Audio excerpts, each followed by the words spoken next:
Hey guys, welcome back to Let's Get Baller. This week we are going to be talking about swells, water drain, and topography of the land. Now, this will be important when you are thinking about doing your landscape.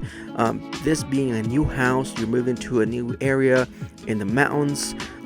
If you are making or building your house at the top of the actual mountain, perhaps you are thinking about doing something next to the sea or in the city, having water draining properly away from the foundation of the house will be very important.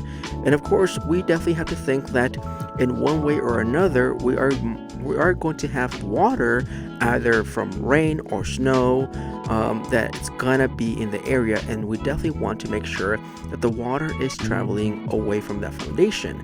Now, generally, when we see most homes that have a landscape, we never really think about that, and most people don't really understand that unless they have problems with water seeping into their foundation or basements, and it becomes a very big problem. So right now you're just kind of seeing footage of different areas, cities, mountains, next to large areas of water and the like. But now I'm going to show you a model, and I should say that I did not come up with this model, but I just want to show you for purposes of learning and seeing what I would see if I were to be working on a new project. So with that being said, here is a model of an area that I just found online, and I will give credit, so if you want to know where I found it, I'm going to put it in the link below, all the comments and everything else, so you guys can check it out.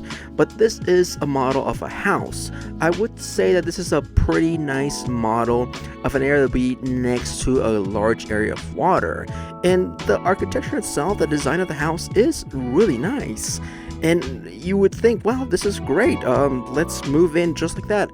But anytime I'm looking at a house like this, there are a few things I want to make sure that are happening. One of them is water and where it's going to move. Now, there is an area in between the house where there seems to be some kind of grass and shrubbery growing. If there were to be a lot of water, I would want to make sure that the water is going to run away from the house. So if anything, I would make that area as flat as I could next to the house and have a swell in the middle, so water would travel from the back of the house where you have like maybe a staircase, and then going across the house so water would travel nicely away from the area. At the same time, I like to make sure that anything close to the house is going to be something smaller, kind of like what you have here. You have a mixture of palm trees and some kind of native grass. That in itself is great. You can see that for the most part, everything looks pretty good, but that's one of those things that I generally think about.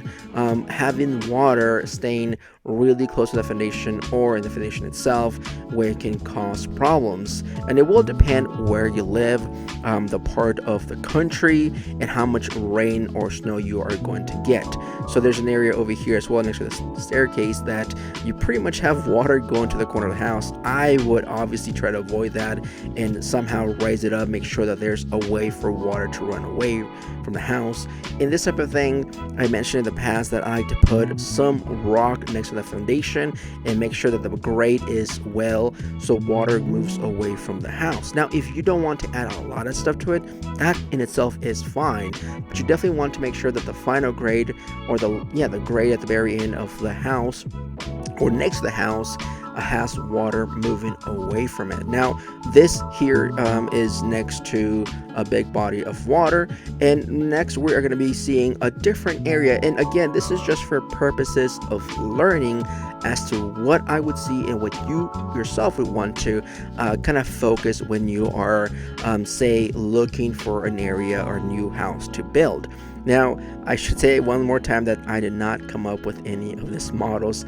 It is for the purposes of learning. So here's another model. I think somebody made it for like a game, which great, it still works for the purpose of learning. So let's imagine that this right here is where you are going to have the house. Great, awesome, it's in a hill, awesome. What do we do to make this area usable? Well, right off the bat, you'll see that there's a house, but right below it there is a stone wall, and generally those are the walls that we want to put, especially if we want to make flat areas.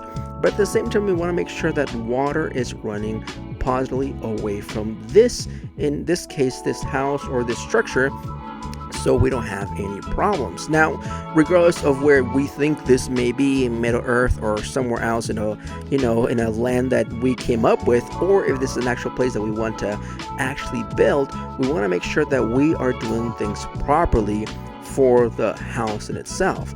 Now, here it's a game, so it doesn't really matter, but if we were to use this as a real case scenario, we would definitely want to do a couple of retaining walls, gravity walls, and I've made videos about this. Some of the materials that you can use, including natural stone, natural boulders. In this case, it seems like that's what they did in this model in itself. At the same time, there is this road that's coming down next to the house. What I would do for this case is I would also have a retaining wall there as well. Right now, it just seems to be that there's only rock, or just dirt. Maybe there is some natural stone there, some boulders just naturally. I would definitely make sure that everything is in a solid place, so nothing were to eventually move. We definitely don't want that to happen. But these are some of the ideas that I want to just talk about, essentially making sure that we know where water is going to move away. A few ways: one, creating those retaining walls to divert the water, or also maybe some of those dry river beds where we can also catch some of that water and move it away from that foundation. So these are the tips that I just want to bring to you.